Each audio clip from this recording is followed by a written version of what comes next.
Bueno, gracias por estar acá en el coloquio internacional Los fascismos revisitados. Este panel, que es el segundo del día y último por hoy, mañana continuamos, se titula Crítica a las lecturas doctrinarias del fascismo y nos van a acompañar Zeynep Gambetti, que nos está desde Turquía, es investigadora independiente en teoría política, ha sido profesora asociada del Departamento de Ciencias Políticas y Relaciones Internacionales de la Universidad Bogazici en Estambul y actualmente copreside el Consejo de International Consortium of Critical Theory Programs, una red internacional de investigación sobre teoría crítica creada en 2016. Gracias, Zeynep. Está aquí a mi izquierda Gisela Catanzaro, es doctora en Ciencias Sociales y Sociología por la Universidad de Buenos Aires, donde también se desempeña como profesora titular en las carreras de Ciencia Política y Sociología. Es investigadora independiente del Consejo Nacional de Investigaciones Científicas y Técnicas y desarrolla su trabajo en el Instituto de Investigaciones Gino Germani. Y por la punta, Ezequiel Ipar, director del Laboratorio de Estudios sobre Democracia y Autoritarismo, LEDA, Lectura Mundi, es acá de esta casa, doctor en Ciencias Sociales por la Universidad de Buenos Aires y doctor en Filosofía por la Universidad de Sao Paulo, es investigador independiente del CONICET. Bueno, bienvenidas, bienvenidos. Vamos a dar comienzo. Zeynep, si te parece, comenzás vos.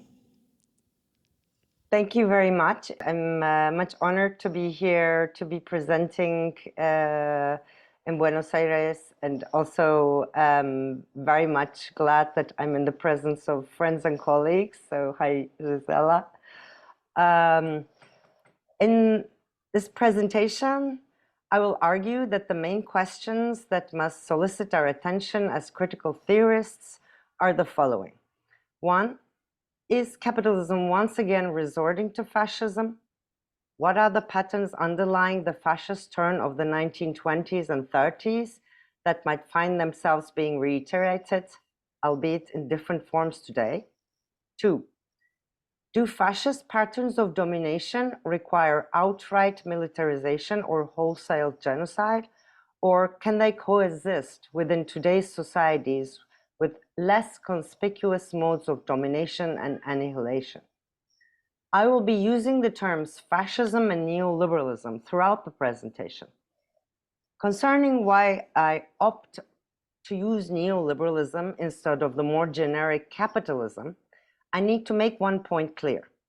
Some theoretical accounts obfuscate the originary violence at the core of actually existing neoliberalism.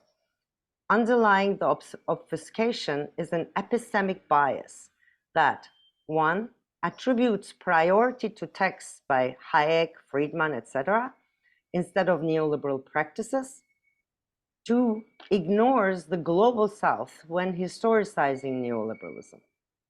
Erased are the coups d'etat in Chile, Argentina, Brazil, Turkey, and other countries where neoliberalism was literally forced onto societies at gunpoint. As seen from our vantage point, Argentina and Turkey, the claim that neoliberalism implemented a soft transition towards the eradication of liberal freedoms appears flawed and even cruel. That actually existing neoliberalism burst out onto the world scene through oppressive means cannot be explained away with reference to the illiberal nature of the polities where the violent experiments were carried out. Worker strikes were also violently repressed in the UK, and the riot police was brought into existence in the early 1980s as a very rapid and heavily armed police force whose mission was to preemptively quash any social unrest that the construction of neoliberal hegemony would give rise to. I claim that in practice, neoliberalism is best understood as a class project. It marks the phase of bourgeois domination in which capitalism is liberated from the fetters of law, and regulatory institutions by all means, whether by staging a coup d'etat or by using police violence or by deploying softer biopolitical strategies of letting die. In this paper, I will attempt to draw lessons from the incomplete reflections on racket society by the Frankfurt School in hopes that this would open up a possibility for reflecting on capitalism's affinity with fascism after the neoliberal turn. Against the common illusion that liberalism is the norm and fascism is the exception, the Frankfurt School show how capitalism has an inbuilt propensity to tend towards direct forms of domination, owing to the inevitable concentration of social and political power in the hands of corporations. Although there was a contention between Pollock and the rest of the Frankfurt School members around the issue of whether the transition that capitalism was undergoing resulted in state capitalism or monopoly capitalism, which the latter thesis was defended by Horkheimer, Adorno, and Neumann in particular. The 1941-42 reflections on racket society were attempts to understand how capitalism replaces economic means by political instruments to guarantee its reproduction. One reason for reading these texts anew is that today we seem once again to transition from what Pollock called a predominantly economic to an essentially political era. Despite its discourse of rolling back the state and allowing the market free rein, actually existing practices of neoliberalism have erected a strong state, concentrated decision-making power in the hands of the executive, drastically reduced democratic oversight over administrative agencies, and enabled government, big corporations, and civil society to converge and fuse with each other in terms of practice as well as rationality. Economic and political monopolization was not neoliberalism's Frankenstein. It was necessary for the class project to overthrow the welfare state and recuperate the losses incurred by the bourgeoisie in the global north because of decolonization. One other reason for revisiting racket theory is that, like us today, Frankfurt School scholars were reflecting on how to theoretically conceptualize fascism. As you know, there are few theoretical accounts of fascism that reach beyond generalizations drawn from historical empiricism. The summer 1941 issue of Studies in Philosophy and Social Science, the English sort of follow-up to the Zeitschrift of the Frankfurt School, dealt with problems implied in the transition from liberalism to authoritarianism in continental Europe. In his preface to the issue, Horkheimer writes, I quote, "The study is not confined to authoritarian society alone, but conceives the latter as a subspecies of state capitalism, thus raising the question whether state capitalism might not be workable within the framework of democracy rather than terror." Democracy rather than terror. This point is important, and I will come back to it shortly. To sum up a longer debate, most Institute members, except Pollock, explained the rise of authoritarianism and fascism through the transformation of the competitive market into monopoly capitalism. In the eyes of the Institute, liberalism always entertained a subterranean relationship to violence and fascism.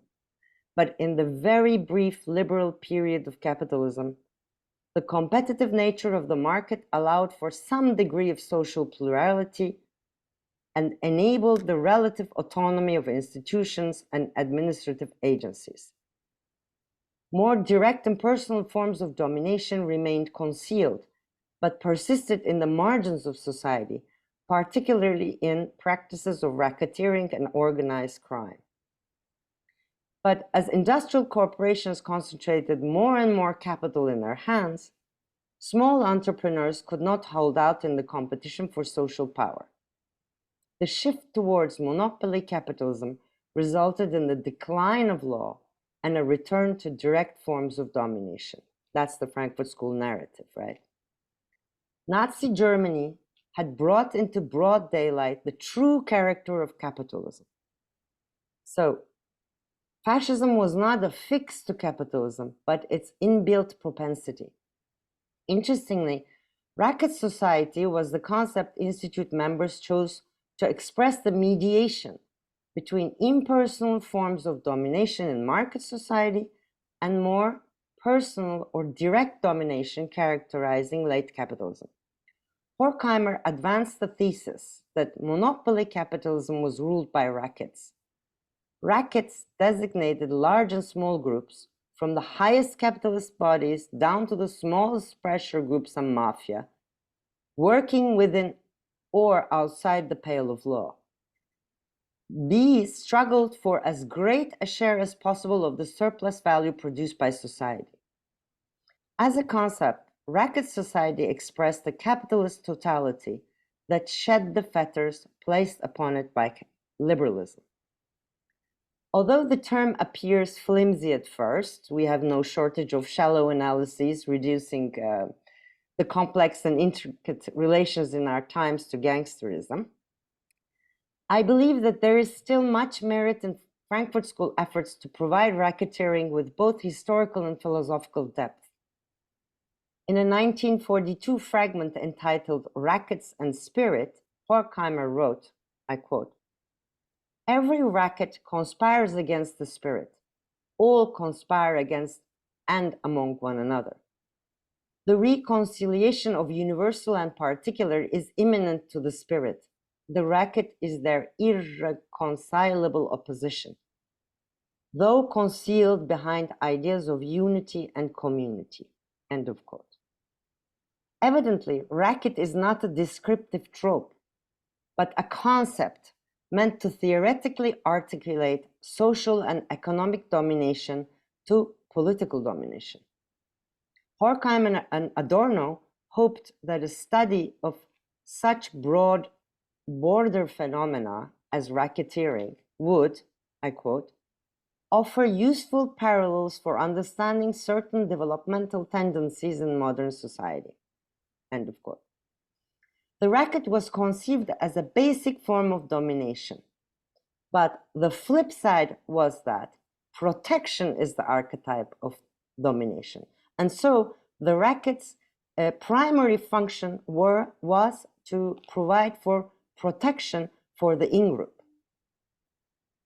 As the particular historical conjuncture in which Horkheimer and Adorno found themselves, racket allowed them to also relate monopolization to fascism. To cite again from Horkheimer, government in Germany was not usurped by gangsters who forced an entry from without.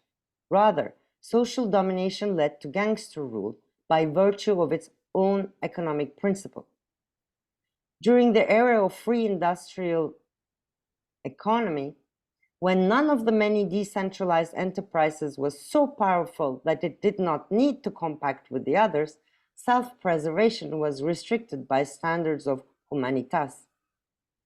Monopolism has again abolished these restrictions and led social domination back to its true nature, which had continued to operate only where the humane form of domination had left some loopholes to inhumanity in the petty rackets and rings of the big cities. End of quote. This formulation, I believe, well encapsulates the difference between left-wing theories of fascism leaning on Bonapartism and the primacy of political leadership and the Frankfurt School's underdeveloped reflections on fascism. Racketeering enables a theoretization of fascism from below, the fascism of the little man, or in Deleuze and Guattari's terms, the 1,000 little black holes and cancerous cells formed in the capillaries of capitalist society. According to Horkheimer, I quote, "The racket has impressed its stamp on all social appearances. It has ruled as racket of the clergy, the court, the property, the race, the men, the adults, the family, the police, the criminal, and within these media themselves in the form of individual rackets over the rest of their sphere. Everywhere it is set up the opposition between inner and outer. The man who belonged to no racket was outside in a radical sense. He was forsaken. End of quote. What lessons can be drawn from these efforts to theorize society through the racket? Although the Frankfurt School abandoned the concept in a short while, I still believe racket theory provides a fresh look through which to understand today's neoliberal neo-fascism, if I may say. In my previous work, I had related fascism to neoliberalism through 4 features of totalitarianism inspired by Hannah Arendt's study, The Origins of Totalitarianism. Both fascism and neoliberalism, I claimed, can be conceptualized as forms of power characterized by the lack of an external reference, the lack of limits, perpetual instability and destabilization, and the constant production of superfluous, expendable bodies or victims. Racket theory introduces a compatible yet alternative handle through which to reflect on fascism and its relation to capitalism. It helps us conceive of fascism as an attachment, not to a particular ideology or leader, but to a certain form of domination. So fascism as an attachment to a certain form of domination. As distinguished from authoritarianism, where the autocrat and a small clique have absolute monopoly over power, fascism, when conceived as racketeering, must be considered as a form of delegating power.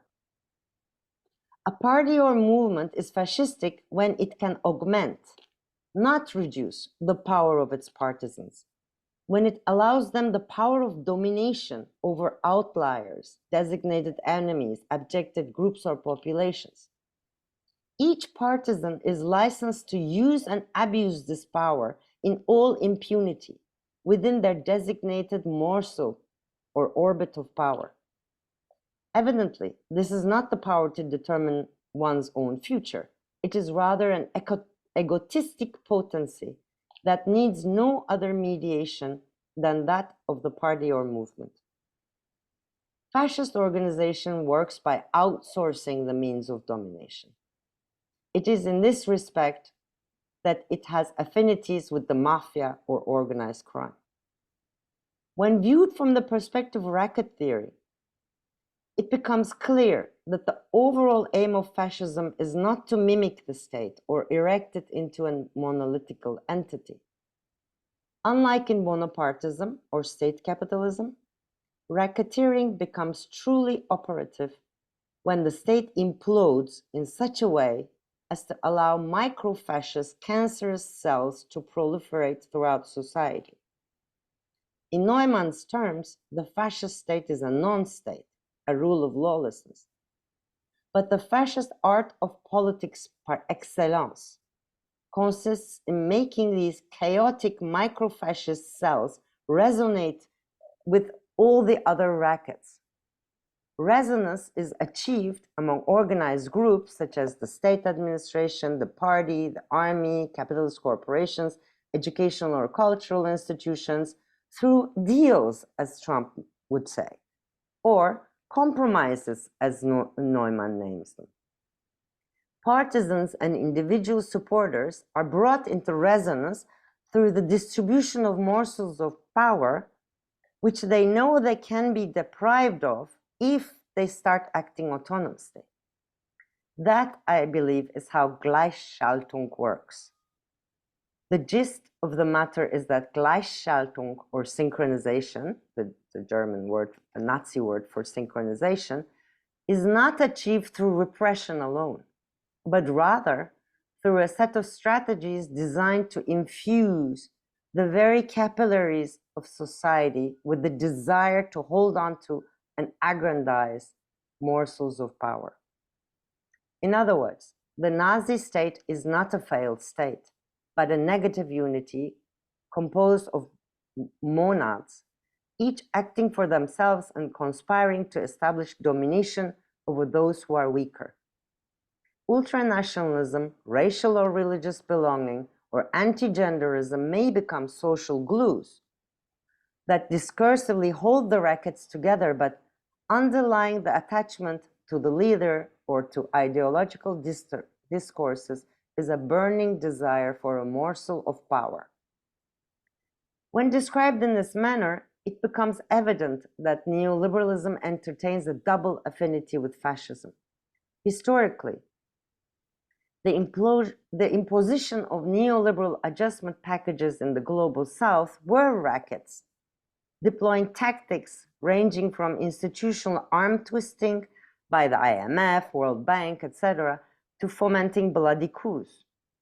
In the global north, Thatcher became the paradigmatic figure of the racketeer when she refused to cede to coal miners' demands and sent in police with batons to crush their will. But the affinity is more striking when analyzed at the structural level. The liberation of capitalism from its legal and institutional fetters has moved racketeering from the margins to the center of political and economic practice. One way to grasp this is by noting that the neoliberal motto, efficiency, is a pragmatic standard. The pursuit of profitability and cost effectiveness is a slippery slope that opens the way to the maximization of extractivist strategies. There is a very thin line between efficiency and expediency, between the generalization of corporate rationality and the establishment of gang-like relations, in which not only financial markets, but also black markets, not only business negotiations, but also illicit deals, not only shareholder interests, but nepotistic ones are justified. Neoliberalism has unleashed the grab-all attitude from its moral and practical fetters. It is also important to note that neoliberalism promised to turn everyone into an entrepreneur, but it precaritized life conditions in such a way that dependence on patrons and informal networks for survival became a global condition. It procreated thousands of would-be entrepreneurs, but deprived them of constitutional or structural protection. I claim that new fascisms breed by putting these neoliberal subjectivities into motion. The removal of all institutional and moral limits to accumulation, the universalization of efficiency as a political, social, and economic standard of success, and the speed with which production, financial transaction, and technological innovations are now required to take place, mandate forms of political governance that are dynamic, venturous, indifferent to damages on human and natural environments, and flexible enough to accommodate unexpected developments. A static form of rule, such as authoritarianism, would not satisfy the exigencies of today's capitalism, but fascism would. As Horkheimer writes in his preface on fascism, I quote, the principle of letting nothing lie still, of stirring everyone to action, of tolerating nothing that has no utility. In a word, dynamism is the soul of fascism. Moral taboos and ideals are abolished. True is that which has proved serviceable. End of quote. Today's capitalism does not flourish in closed vessel type nationalist economies, nor does it need localized and delimited spaces of productivity as in the industrial era. My contention is that under the conditions established by neoliberalism, neither Trump nor Milei nor Erdogan has to resort to military violence in order to operate a Gleichschaltung, a synchronization among the 1,000 cancerous cells.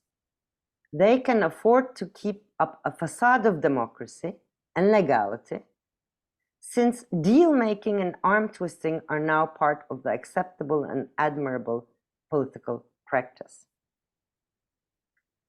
To conclude with an insight by the Frankfurt School, there is no going back to liberalism or social reformism. Our task is to distinguish between forms of power that would avoid the racket scheme and move us out of capitalism, and those forms of power that wouldn't. Thank you for your patience. Gracias, Zeynep. Bueno, vamos a continuar con Gisela Catanzaro y terminamos y luego hacemos una ronda de preguntas, abrimos la discusión.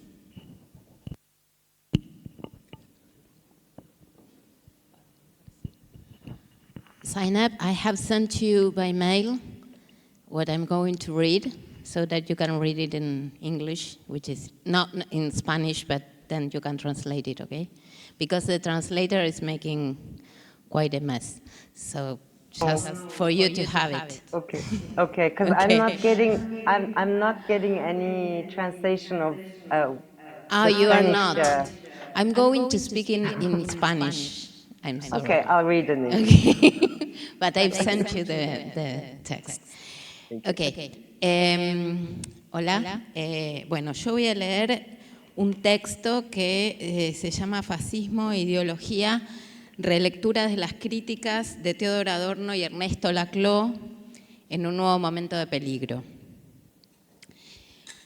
Bueno, en esta intervención quiero proponerles una vuelta sobre dos teorías del fascismo inmediatamente muy alejadas entre sí, y dudo en decir de que lo que se trata para mí es de proponer lo que hoy llamaríamos un diálogo entre ambas. Dudo porque no estoy segura que me guste esta figura, pero sobre eso voy a decir algo al final. Las dos lecturas del fascismo que quiero revisitar son, como dije, la de Adorno y la de Laclau. El primero en una serie de textos que ya son bastante clásicos y que fueron escritos tras su retorno a Alemania, luego del exilio. Y el segundo en un libro llamativamente olvidado que se titula Política e Ideología en la Teoría Marxista y que fue publicado en Inglaterra en 1977, cuando Argentina se encontraba bajo la dictadura del autodenominado Proceso de Reorganización Nacional. Bueno, sobre estas dos lecturas quiero decir, para empezar, que a mi entender en estos textos Adorno y Laclau realizan potentes ejercicios de crítica materialista, entendiendo por tal cosa un modo de la reflexión en el cual ni el trabajo conceptual aparece como algo puramente inmanente a la teoría y desconectado de procesos sociohistóricos, ni tampoco la historia aparece como algo ajeno al conflicto de las interpretaciones, sino que se establece una relación dialéctica entre la necesidad del desarrollo de la teoría y el devenir histórico. Concretamente, creo que Adorno y Laclau postulan en estos textos la necesidad de una complejización de la teoría de la ideología existente en el marxismo, pero a la vez muestran a esa necesidad teórica como algo suscitado por la emergencia de ciertos fenómenos políticos y por la existencia de interpretaciones de los mismos con las cuales es necesario polemizar, a los efectos de intervenir, a su vez, sobre el devenir histórico con nuevas aproximaciones que el trabajo del concepto habría permitido sacar a la luz. Esto supone una específica comprensión del conocimiento y de la crítica, porque si por una parte el conocimiento aparece como crítica de las interpretaciones disponibles y suscitado por ellas, y no como un acceso intencional e inmediato a lo verdadero, la crítica, a su vez, no se agota en la mera descripción de una realidad malograda, sino que se configura como una cierta práctica orientada a su transformación efectiva. Ahora bien, Si destaco para empezar la singularidad de esta comprensión materialista del conocimiento, es porque ella también sobrevuela, inspira o marca, como ustedes quieran, el tono de lo que me gustaría decir. No creo que estemos acá para realizar un ejercicio de historia del pensamiento filosófico-político, por interesante que éste pueda ser en sí mismo, sino que volvemos a las críticas, a las lecturas doctrinales del fascismo propuestas en el pasado, en una situación histórica particular, que es la que hoy suscita ese movimiento retrospectivo sobre la historia reciente de la teoría. Volvemos a las lecturas críticas del fascismo, producidas en este caso por Laclau y Adorno, en medio de un debate en curso y para intervenir en él. ¿Cuál es ese debate? Si es pertinente y deseable el empleo del término fascismo para nombrar a los fenómenos políticos del presente, o si haríamos mejor hablando de populismo, de capitalismo autoritario, de neoliberalismo o de totalitarismo, entre otros tantos.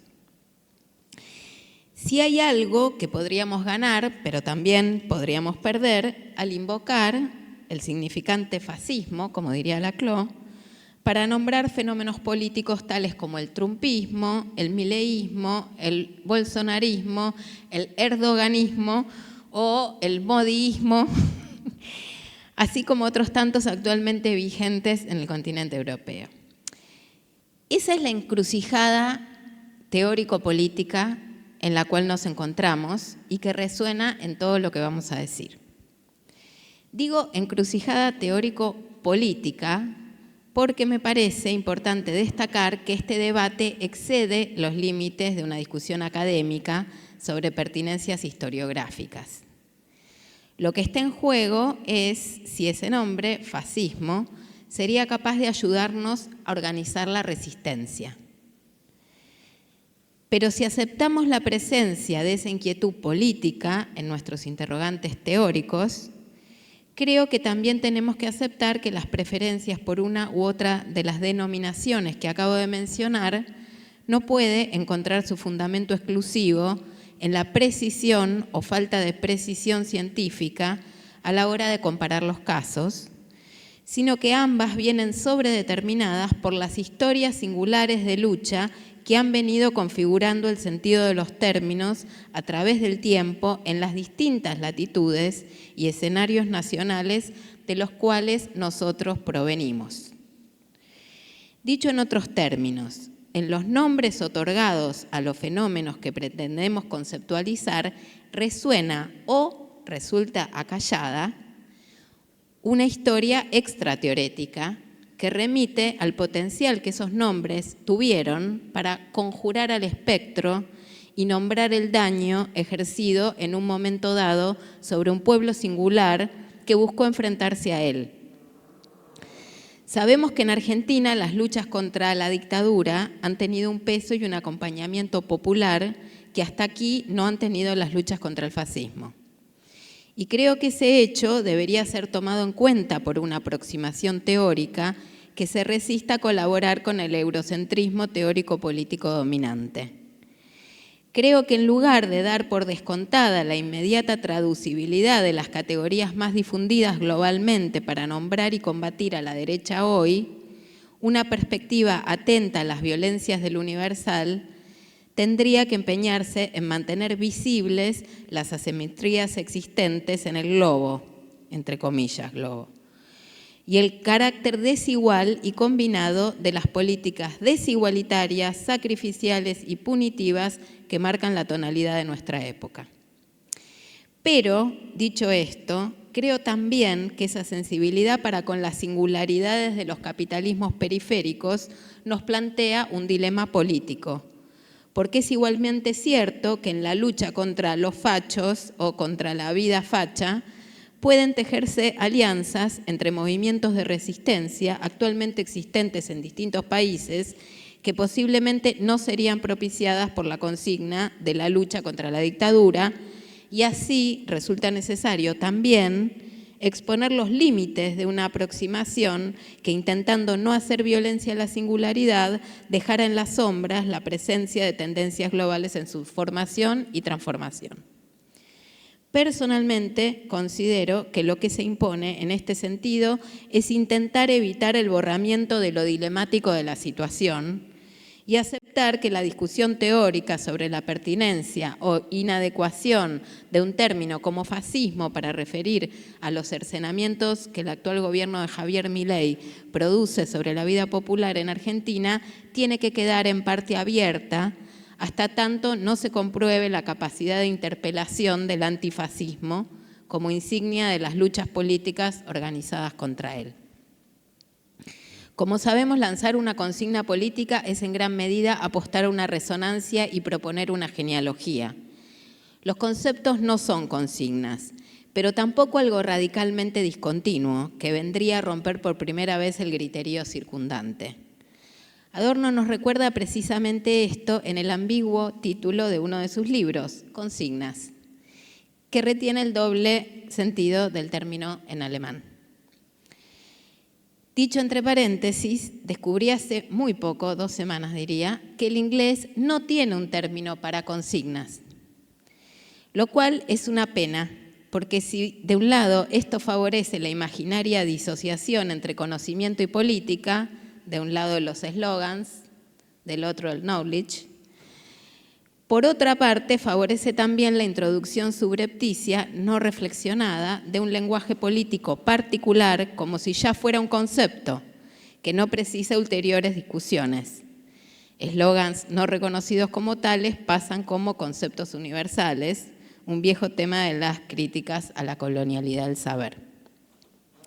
Ahora, volviendo a mis autores, lo segundo que me gustaría destacar, aparte de su práctica materialista del conocimiento y de la crítica, es que aunque ni Adorno ni Laclau tienen un enfoque estrechamente historicista del fascismo, ambos son cautelosos con la extrapolación del término fascismo a otras situaciones. Como sabemos, Adorno incluso titula uno de sus textos Nuevos radicalismos de derecha, para referirse a la situación política en Alemania durante los años 60, mientras que en su libro publicado en 1977, Laclau diferencia explícitamente el fascismo de la experiencia dictatorial que por esos mismos años están atravesando los países latinoamericanos. Realizados estos señalamientos, repongo ahora brevemente las aproximaciones al fascismo propuestas por ambos autores, como prometí al comenzar. Para Laclau, las dictaduras latinoamericanas no son fascismo y a la inversa, el fascismo no fue, como sostuvo la interpretación comunista oficial, la dictadura directa, enfatiza Laclau, directa, del capital monopólico sobre el resto de la sociedad. El fascismo no fue la dictadura directa del capital monopólico sobre el resto de la sociedad, sino que en el fenómeno fascista se articularon factores económicos, políticos e ideológicos, donde estos últimos, los ideológicos, cito, desempeñaron un papel mucho más autónomo y decisivo que en otros fenómenos políticos contemporáneos. Termina la cita. Pero empieza una nueva. En el marco de la más grave crisis, que el sistema de dominación capitalista había experimentado hasta entonces en Europa, dice Laclau, y que estaba determinada, cito, por las contradicciones del proceso de acumulación capitalista, la guerra imperialista y la crisis económica, en Italia y Alemania se dio a su vez una doble crisis política.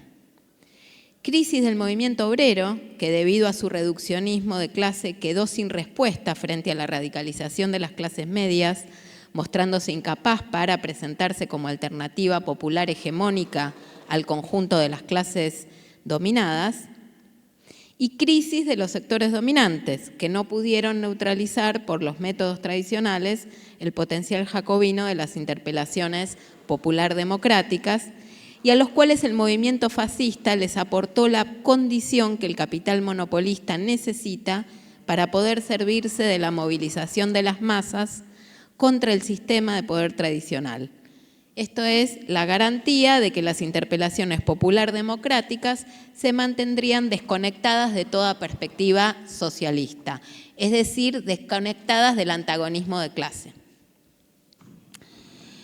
Así, con su específica interpelación ideológica popular anticlasista, corporativa, que consiguió absorber, neutralizar las demandas de las clases medias, desconectándolas absolutamente del antagonismo de clase, el fascismo proveyó, según Laclau, una solución a una doble crisis de hegemonía, que sobredeterminaba o estaba sobredeterminada por las contradicciones del sistema capitalista en su fase monopólica. El problema, dice Laclau, es que no es solo un problema teórico, es que esa crisis de hegemonía y su resolución fascista resultó ininteligible tanto dentro del marxismo como fuera de él. Desde la perspectiva marxista tradicional, porque el marxismo economicista ignoraba la especificidad de las prácticas ideológicas y en particular la incidencia de las interpelaciones popular democráticas en su diferencia respecto del antagonismo de clase. Fuera del marxismo, porque si bien las perspectivas liberales encerraban la intuición confusa de que el fascismo era la resultante de procesos en los que la ideología jugaba un papel mucho más autónomo y decisivo que en otros fenómenos políticos contemporáneos, eso es una cita de Laclau, y también la intuición confusa de que eran las interpelaciones como pueblo y no como clase las que dominaban en el discurso fascista, a pesar de reconocer esto, las interpelaciones liberales deformaban el fascismo en un sentido subjetivista, al que se le escapaba el proceso histórico del que era emergente y que lo reducía a, cito, las aventuras de la conciencia de un individuo aislado. Me encantó lo de las aventuras de la conciencia. Bueno, de allí la necesidad para Laclau, dadas los límites dentro y fuera del marxismo, para entender la crisis de hegemonía, de producir una teoría de la ideología que fuera capaz de conceptualizar desde una perspectiva marxista el papel específico que la ideología había jugado en la solución fascista de la crisis del capitalismo y aportar elementos para que no se reprodujeran los errores de diagnóstico que en los años 30 y 40 habían conducido al movimiento obrero a la impotencia o al oportunismo político. Por su parte, en sus análisis del fascismo, tampoco Adorno consideraba que éste pudiera ser explicado a partir de las aventuras de la conciencia de un individuo aislado, ni interpretado como el efecto mecánico de la crisis económica, ni concebido como una patológica desviación del decurso histórico normal.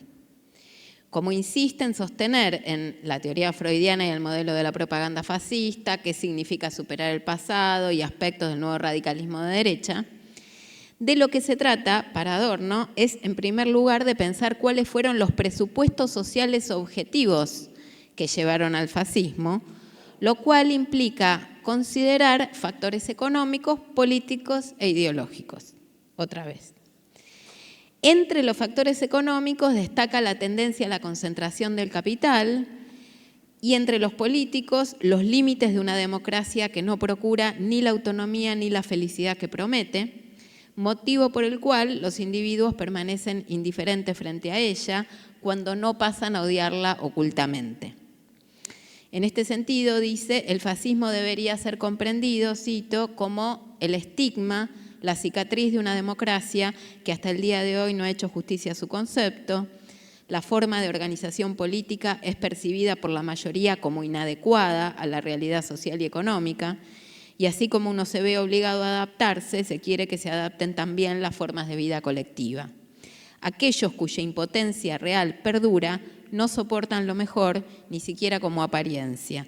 Prefieren liberarse de la obligación a una autonomía de la que sospechan que no podría ayudarles a sobrevivir y se arrojan al magma del yo colectivo. Termina la cita. Ahora bien, es este fenómeno históricamente fundamentado de desautonomización el que para Adorno el fascismo simultáneamente explotó y potenció, Es ese fenómeno de desautonomización el que, según él, debía constituirse en el objeto específico de una crítica de la ideología que no se conformara ni con la confianza racionalista que ve en el fascismo un mero error superable, ni con el fatalismo eternizante que lee a la masificación como un emergente de un impulso atávico presente en la naturaleza humana. Así, recuperando a Freud, en contraposición a la hipótesis de la regresión del individuo a un arcaico estado de masa, en su crítica ideológica del fascismo, Adorno interpreta a la masificación como un bucle interno de la individuación moderna y no como su antítesis exterior. Según esta recuperación de la teoría freudiana, la masificación aporta una ganancia libidinal al sujeto de la sociedad burguesa, porque al devenir masa el individuo halla una solución al conflicto típicamente moderno entre una instancia ego-racional fuertemente desarrollada y el fracaso continuo en la satisfacción de los requerimientos de su propio ego.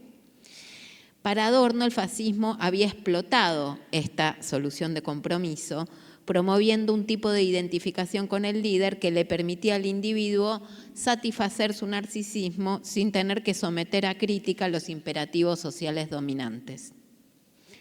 Así, antes que el resultado de la supuesta irracionalidad de las masas, el fascismo era una ideología en la cual lo verdadero, el hecho de que la mayoría depende efectivamente de acontecimientos sobre los que carece de toda posibilidad de disposición, lo verdadero aparece al servicio de lo no verdadero, la perpetuación de esa impotencia.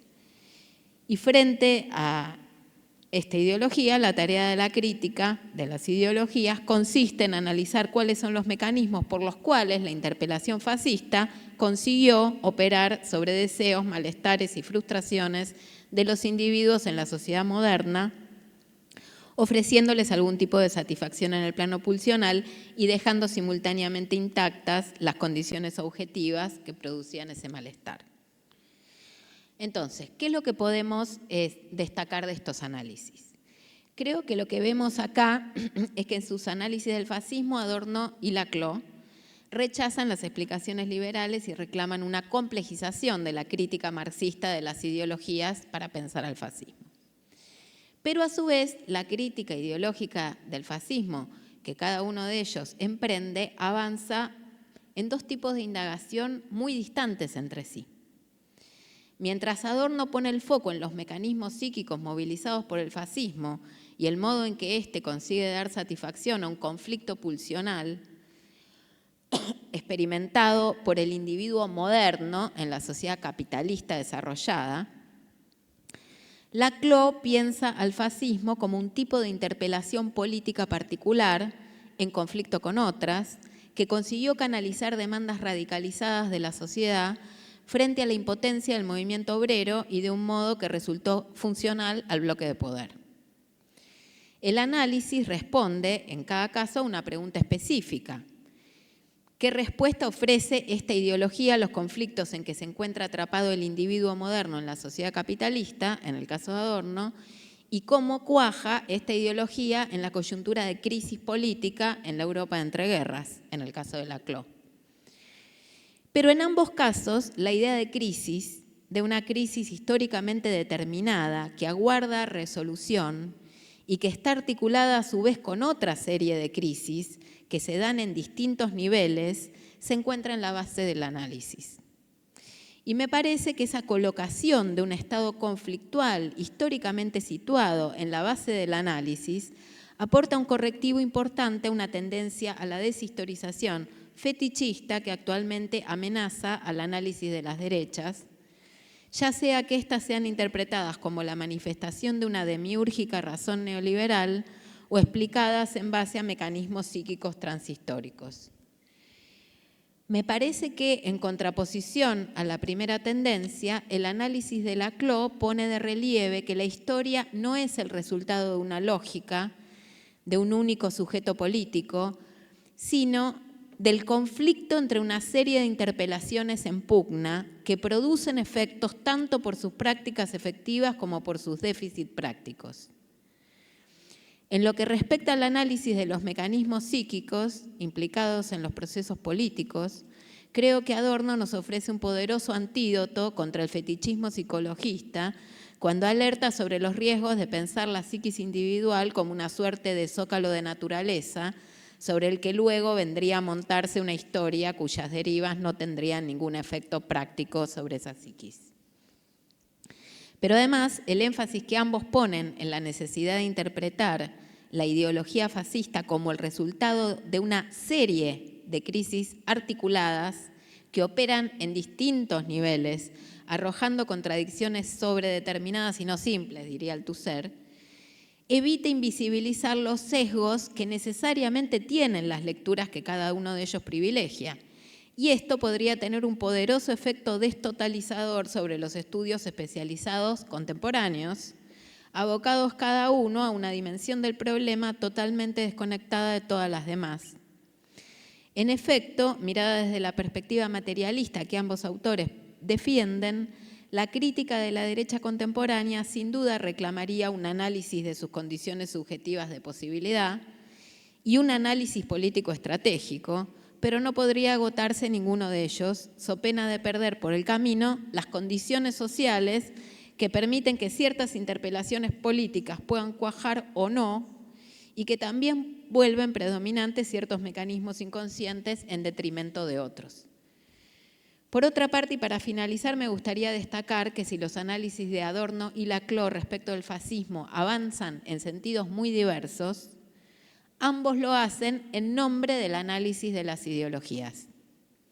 Y que este hecho podría estar alertándonos precisamente sobre los potenciales que tenía un concepto que permitía albergar en su seno cuestiones tan disímiles como las dinámicas inconscientes que participan en los procesos de reproducción social o las operaciones a través de las cuales diversos colectivos se disputan la hegemonía y el poder político. Una perspectiva adecuada a los marcos interpretativos y los lenguajes predominantes en nuestra propia época posiblemente se inclinaría a postular la hipótesis de una complementación entre la crítica frankfurtiana del fascismo de mediados del siglo pasado y los aportes realizados por el post-althuserianismo durante los 60 y los 70. Uno aporta la psiquis, el otro la política. Por mi parte, con un ánimo un poco menos celebratorio del presente, me pregunto si no cabría ver en esa misma hipótesis de lo que debe y felizmente puede ser complementado, un índice de lo que la teoría perdió cuando decidió abandonar un concepto que era el que permitía albergar en su seno esta complejidad, el concepto de ideología, como la instancia que permitía nombrar a la vez dinámicas individuales y colectivas en juego en la configuración y reconfiguración de los órdenes sociales, como el concepto que permitía reflexionar a la vez sobre las dinámicas afectivas que soportan ciertas identificaciones políticas y sobre el conflicto existente entre distintos tipos de mediaciones políticas que articulan de diversos modos los malestares a los que se refieren y a los que generalmente prometen ponerle fin. Muchas gracias.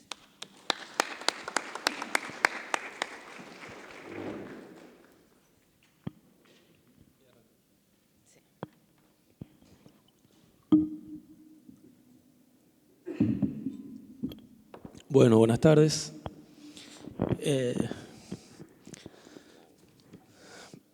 Afortunadamente, había pensado intervenir con 5 reflexiones, porque si preparaba algo hubiera coincidido con lo que trabajaron Gisela, Zeynep, creo que tengo un diagnóstico muy similar sobre qué conceptos, qué teoría, cuáles son los problemas. Me anoté acá el tema de los monopolios, qué está pasando con la economía, qué está pasando con la política, qué está pasando con la ideología, por qué no podemos pensar todo eso juntos. Cuento una breve anécdota de la reflexión que voy a hacer entonces ahora. Algunos tal vez no lo sepan, pero con Gisela venimos trabajando hace mucho estos temas y yo suelo tener una mirada más pragmática sobre las palabras, digamos, vamos a decirlo así, y siempre me parecía delicado el concepto de fascismo, entrar en los problemas de la nominación hacia la historia. Y Gisela en algún momento me dijo, no, escribamos algo sobre esto, está el problema de la nominación, por qué se evoca el concepto de fascismo en este contexto, cuáles son los espectros que están dando vueltas ahí. Hay conceptos que son muy abstractos, yo usaba el concepto de autoritarismo de esa manera para la pragmática de la investigación. Entonces, estas eran un poco 5 reflexiones sobre si era pertinente o no esa evocación. Y yo creía que tenía una respuesta de si se debería usar el concepto o no. Pero bueno, vamos a ver si al final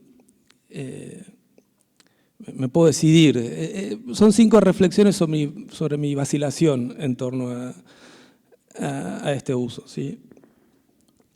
La primera reflexión tiene que ver con esto que estuvieron trabajando mucho, la palabra fascismo como un concepto histórico versus la interpretación como una memoria viva que se la puede traer al presente con fines de analogía teórica o con fines directamente políticos, ¿sí? Uno usa la palabra fascismo para advertir sobre determinadas situaciones de crisis, de perturbación, de crecimiento de determinados fenómenos políticos, y el uso es un uso como en el sentido de trazar una advertencia.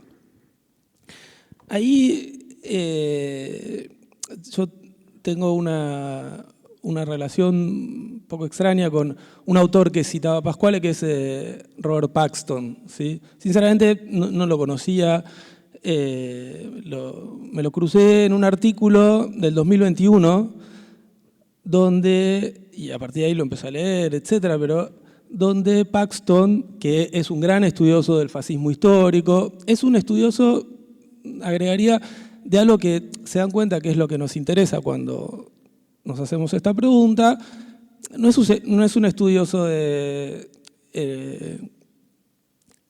la historia institucional del fascismo. De hecho, lo que él estudia es el colaboracionismo francés en la República de Vichy. O sea, lo que él estudia es lo que tendríamos que llamar algo que no tiene nombre, el fascismo francés, ¿sí?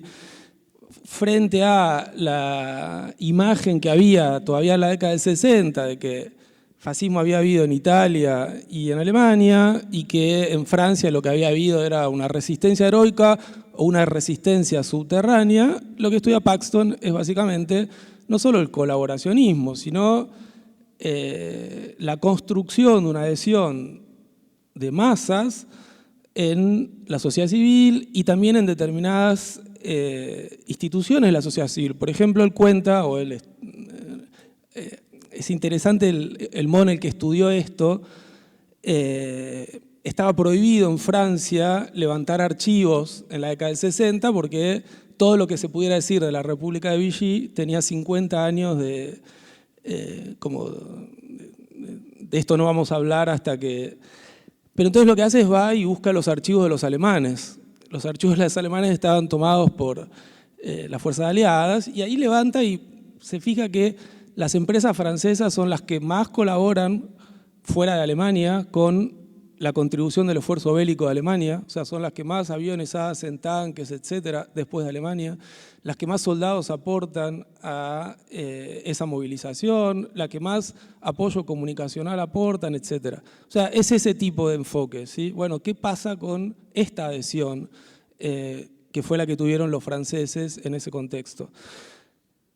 Digo, es un experto, entonces él estaba frente a un dilema cuando empezó el trumpismo y en Estados Unidos empezó a usar el término fascismo para nombrar por lo menos ciertos elementos de la movilización fascista.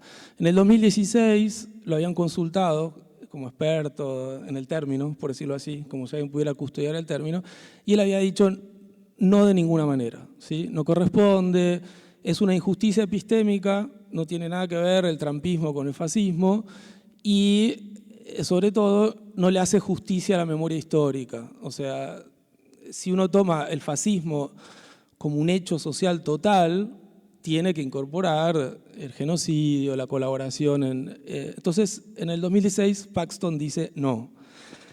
El artículo que yo me cruzo en el 2021, obviamente es después de la toma del Capitolio, después del estilo de movilización que termina en la toma del Capitolio, después del viraje que empezaba a tener lo que era el trumpismo ya después de la derrota de Trump, ¿sí?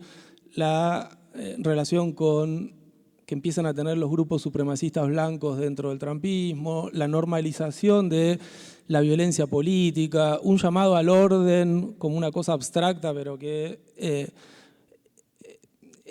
Paxton es un señor de 90 y pico de años, ¿sí? Pero frente a la misma pregunta, en el 2021 dice, sí, esto es fascismo, ¿sí?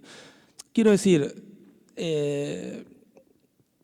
está bien la oscilación también. Cuando nos hacen una pregunta, evidentemente estamos como en una zona, un umbral, pero también hay que saber frente a qué uno tiene que tomar una cierta responsabilidad y decir, ahora esto que tengo delante mío es fascismo. ¿Cuáles eran los temas que a Paxton le movían un poco ese umbral, ¿sí? Y acá hay como una familia de teorías sobre el fascismo. Entiendo, Gisela mencionó muy bien las limitaciones de, por ejemplo, el liberalismo, pero bueno, el liberalismo está dentro de las familias de teorías que diagnostican y critican el fascismo de alguna manera. No podría decir que hay algo de eso en lo de Paxton. Lo que él dice es, el fascismo surge cuando el capitalismo ya no se puede regular a través de un Estado constitucional liberal, especialmente no se puede regular a través de medios democráticos. El dato más importante que queremos resaltar cuando decimos fascismo es la adhesión de las masas, ¿sí? Eso todos lo estuvieron mencionando, para Paxton es clave. Por supuesto que son masas en situación de crisis, son masas en situación de malestares. Lo que él destaca, lo que Paxton destaca es el tema de masas interpelables, por lo tanto, porque su situación objetiva permite la interpelación, con la narrativa de la humillación, ¿sí? La idea de son, por los motivos que fueren, personas humilladas, las que van a que se sienten humilladas, las que van a contestar a este tipo de interpelación. Aparece sin ningún criterio moral, político, etcétera, un llamado al orden, o sea, una idea de vaciar la política de cualquier contenido que no sea el establecimiento del orden, como si todo lo que tuviera que decidir una cuestión política fuera establecer el orden. Aparece también el llamado al uso de la fuerza para resolver todos los conflictos sociales, ¿sí? Y de vuelta esto se puede hacer, como si dijéramos, desde un set de valores muy distintos, pero hay fascismo cuando no hay ningún modo de resolver los conflictos sociales sino a través de la violencia. La narrativa de la decadencia, que debe ser redimida a través de medidas extraordinarias. Por lo tanto, este es otro tema que me parece que todos estuvieron nombrando indirectamente. Yo lo voy a decir con los términos de la teoría política clásica, digamos. La institucionalización del estado de excepción, ¿sí? Un llamado a institucionalizar el estado de excepción, ¿sí? El presidente podría decidir en cualquier sentido. Ayer estaba bien hacer A, mañana va a estar bien hacer todo lo contrario. Ese tema de legitimar un liderazgo que se lo pone como, no solo carismático, sino como jurídicamente extraordinario, institucionalizar el estado de excepción, para Paxton era lo que estaba abriendo Trump a partir de no reconocer la derrota en el 2021. ¿Sí? Entonces, bueno, mi primera reflexión es, fíjense, hasta un historiador prolijo, exigente, dice, estamos viviendo tiempos donde tal vez el concepto teórico de fascismo tiene algún sentido. Por supuesto, la otra pregunta es si ese concepto es el concepto más adecuado para activar políticamente lo que acá también se llamaron como perspectivas antifascistas, ¿sí? Es curioso porque en esa entrevista Paxton dice más bien no. O sea, su diagnóstico es que es pertinente conceptualmente, pero que no sería una palabra pragmáticamente útil para la controversia política. Y en esta primera reflexión solo expreso mi estado de duda en esa tensión, ¿no? Es útil pragmáticamente, es pertinente conceptualmente, me parece que hay argumentos en los dos sentidos. Mi segunda reflexión tiene que ver con lo que yo en algún lugar llamaba como los dilemas actuales de la crítica de esto, de los neofascismos, de los nuevos autoritarismos, etc. ¿Sí? En algún momento mi reflexión iba en el sentido que reclamaba Paxton en alguno de los pasajes que yo les acabo de comentar, como diciendo, bueno, ¿y por qué un dilema? ¿Sí? Porque por un lado, si usamos el concepto de fascismo, pero también a lo que traía Gisela con el concepto de dictadura, y es cierto que en las luchas sociales se hacen las analogías de, sobre todo estos líderes autoritarios con lo que habían sido los gobernantes durante la dictadura, inmediatamente surge una inquietud por la injusticia de las víctimas de la dictadura que cometemos si comparamos lo que nosotros estamos viviendo con lo que esas víctimas vivieron y padecieron, ¿sí? Este lado me parece que no se puede evitar. Hay algo de llamarle a lo que nosotros estamos viviendo fascismo, de llamarle a lo que nosotros estamos viviendo dictadura, necesariamente nos vuelca sobre una cierta especie de injusticia epistémica, ¿sí? Ahora, por eso digo un dilema. Del otro lado, muchas luchas sociales, muchas estrategias políticas, muchos modos de intervenir sobre el tipo de gobierno excepcional que hacen estos líderes políticos que se estuvieron mencionando, el tipo de institucionalizar el estado de excepción que tienen estos liderazgos, vuelve necesario el concepto de que traza analogía entre Milei y la dictadura, entre Trump y el fascismo, entre lo que proponen las extremas derechas en Europa y lo que fueron los fascismos del siglo XX en Europa, ¿sí? Es decir, y yo ponía una imagen en esa reconstrucción que también tenía que ver con un momento excepcional, cuando fue, ahora no la toma del Capitolio, sino el asalto que hicieron los simpatizantes de Bolsonaro a los poderes públicos, en otra escena de no reconocer resultados electorales. A mí me había quedado muy en la imaginación una escena que no sé si ustedes la recuerdan, pero en esos bloqueos que se hicieron para evitar, primero hubieron bloqueos para evitar que la gente fuera a votar y después hubieron bloqueos para evitar el reconocimiento electoral. Un montón de personas, eso es lo que nosotros tenemos cuando vemos una fotografía, pero un montón de personas hacían el saludo nazi en esos bloqueos, ¿sí?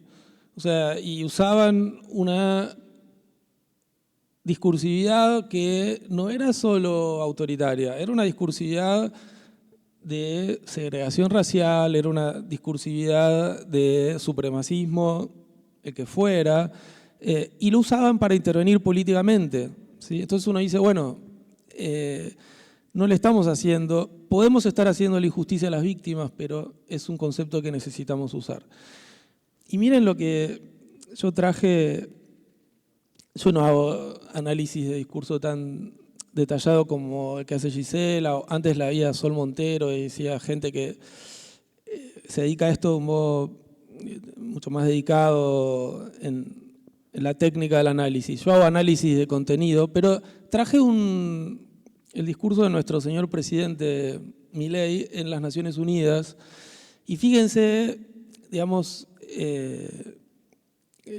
bueno, cómo atravesar el dilema interpretativo de este texto, ¿no? Se los voy a leer muy... les voy a excusar de algunas partes, solo quiero ir a lo conceptual que quería tratar. Dice Milei, nosotros estamos tomando las decisiones difíciles que este momento histórico demanda, ¿no? El presidente Trump en Estados Unidos también entiende que es momento de revertir una dinámica que estaba llevando a Estados Unidos a una catástrofe. Y sabemos que una catástrofe en Estados Unidos es una catástrofe global. O sea, catastrofismo, veníamos en una decadencia, ¿sí? Que era esto que le llamaba la atención a Paxton. Sigue Milei, su férrea y exitosa política en términos de ponerle un freno a la inmigración ilegal lo deja más que claro. O sea, cómo detuvo la catástrofe global Trump poniéndole un freno a la inmigración ilegal. Entiende que debe hacer lo necesario, aunque a muchos no les guste, y esta es la justificación del estado de excepción, ¿sí? Antes de que sea demasiado tarde. En otros países, por ejemplo, ya es demasiado tarde para esta decisión. Y ese es el subtexto de que Europa ya está condenada a una mezcla que es irreparable y que Trump le puso un freno a eso, ¿no? Sigue Milei. Tenemos una tarea de magnitudes titánicas que hacen al corazón del sistema económico global, porque ese sistema estaba depredando el corazón industrial de su país y sumiendo en una crisis de deuda sin parangón. Más aún, está llevando adelante, esto me parece importante, y fíjense cómo las semánticas inmediata que usa, está llevando adelante una limpieza de la captura institucional del Estado americano porque en el mismo se había infiltrado facciones de izquierda que atentaban contra cualquier programa de reforma por más que fuera necesario. El último tema que propone Milei en esta intervención es volver a las bases, ¿no? Es una catástrofe, hay que tomar medidas excepcionales, hay que volver a las bases. Y hay mucha de esta discursidad dando vuelta.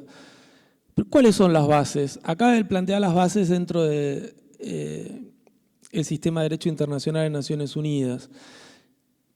Quiero decir, uno a veces se lo toma con humor estos discursos, etc. Pero a mí me parece que hay algo que ellos están diciendo como de esta manera auténtica que se dice, que se les reconoce, ¿no? Juntan sus palabras con lo que piensan y dicen lo que piensan. Volver a las bases significa, acá en el texto de Milei, volver al pacto inaugural de las Naciones Unidas. O sea, volver a un sistema de derecho internacional donde de lo único que se trata es de conseguir la paz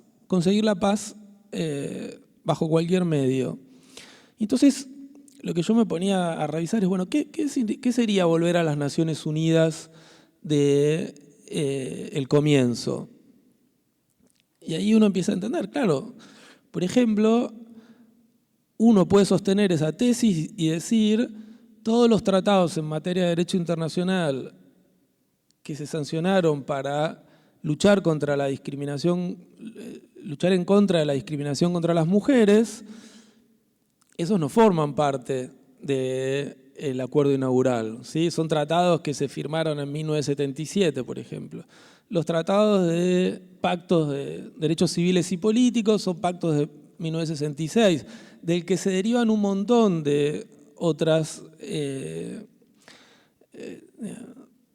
derechos en materia internacional.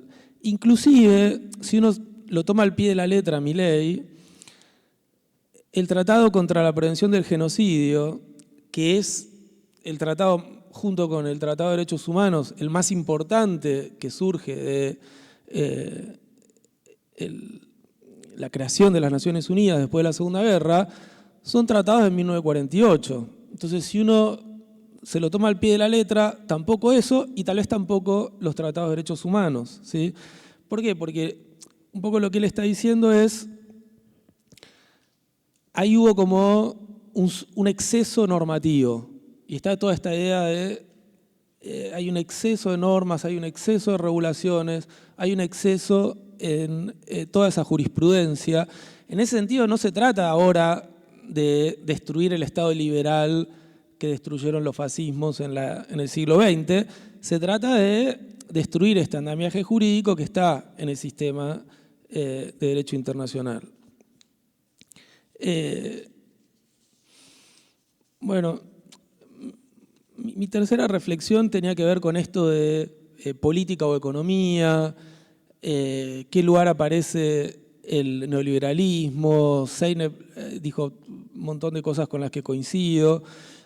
Hay un debate, entonces solo lo voy a mencionar, que dice algo así como, por ejemplo, Milei es una excepción entre los líderes de extrema derecha porque Milei es neoliberal y el resto de los líderes de extrema derecha no son neoliberales, dícese neoliberales, materia política de comercio internacional, ¿sí?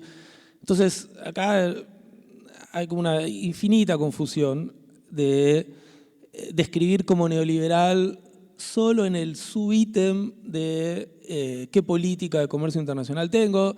Si pongo aranceles al comercio internacional ya no soy neoliberal y entonces, bueno, a mí me parece que el núcleo de esta discusión tiene que pasar por el neoliberalismo interno, ¿sí? Cómo se regula la crisis económica, qué es lo que pasa con las regulaciones en el mercado de trabajo, qué es lo que pasa con los impuestos, qué es lo que pasa con el sostenimiento o el desmantelamiento del estado de bienestar, cómo se dan las regulaciones de subsidio, las garantías frente a los riesgos económicos, las compensaciones frente a daños y el tema de los servicios públicos.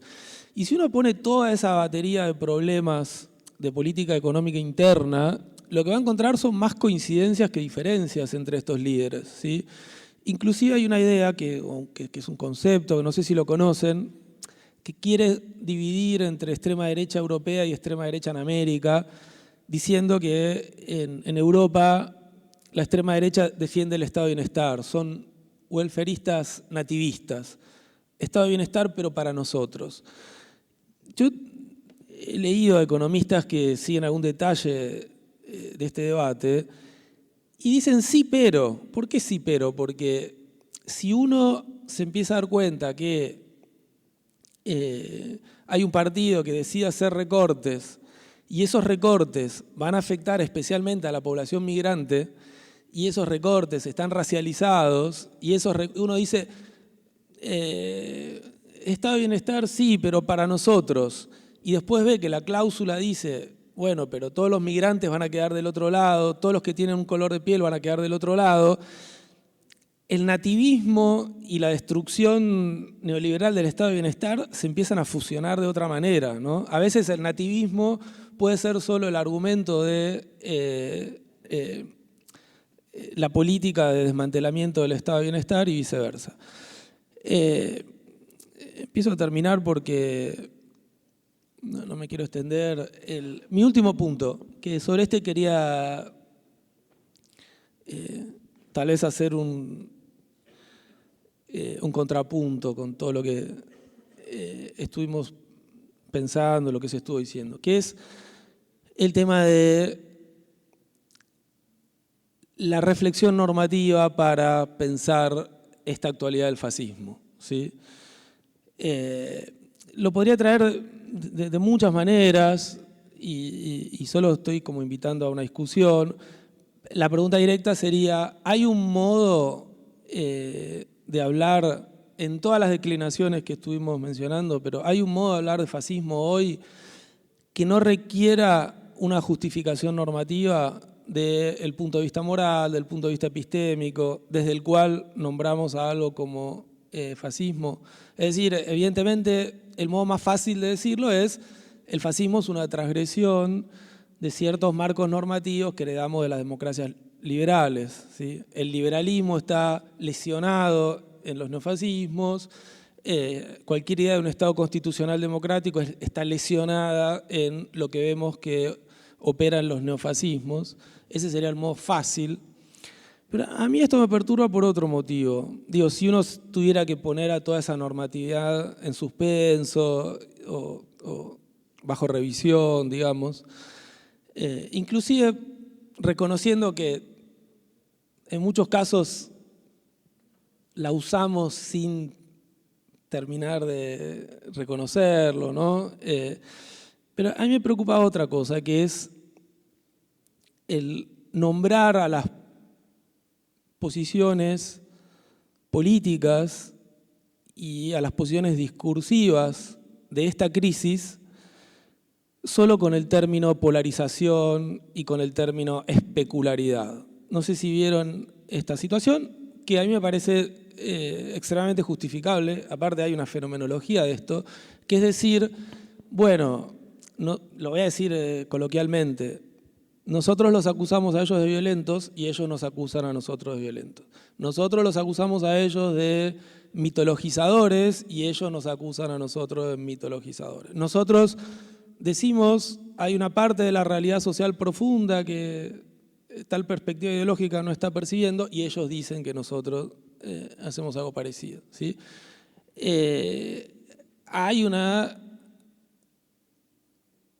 dominancia, digamos así, del flujo de la especularidad. Y ese es un flujo que lo repetimos. Me parece que está bien reconocer y no ausentarse de ese dilema. Pongo una escena, pero no sé si vieron el homenaje a el activista de extrema derecha en Estados Unidos que hizo el Partido Republicano. Si uno le quita el contenido de algunos de los destinatarios, muchos de los tópicos eran tópicos que hubiera dicho el Partido Demócrata, pero en el sentido contrario, ¿sí? En la narrativa de ellos, la izquierda es violenta, la izquierda quiere romper las instituciones, la izquierda está radicalizada, lo que estamos delante es, ¿sí? Y, entre paréntesis, nosotros decimos lo mismo en el sentido contrario. Entonces, acá viene mi pregunta. ¿Estamos condenados a la especularidad? Es decir, ¿solo podemos entrar en este torbellino donde tomar una posición política, decir un discurso público, es aceptar que nuestra palabra es tan relativa como la de los que defienden a este muchacho Charlie Kirk con discurso supremacista, etcétera, etcétera? Y ahí, perdonen mis limitaciones, pero el modo de salir de la especularidad es con una reflexión normativa. O sea, es haciéndose la pregunta de, bueno, hay valores que no son solo la proyección de una ideología política, sino que tienen una cierta universalidad que debería trascender la parcialidad política. Hay modos de entender epistémicamente el mundo que con mucha dificultad, pero enuncian pretensiones de verdad y que no son el flujo de las opiniones sobre lo que es verdadero en este mundo. Hay posiciones morales sobre los acontecimientos contemporáneos que permiten una justificación cuasi universal de determinadas cosas, que nos permite decir, por ejemplo, lo que pasa en Gaza es un genocidio. Lo que pasa en Gaza es un genocidio, tiene detrás la normatividad no solo del derecho internacional, sino la normatividad de la reflexión moral, que no permite múltiples opiniones sobre los hechos que se narran cuando uno narra lo que pasa en Gaza, ¿sí? Entonces, esa es mi otra inquietud, cómo restablecer la pregunta normativa en medio de este devenir autoritario y neofascista del mundo. Gracias.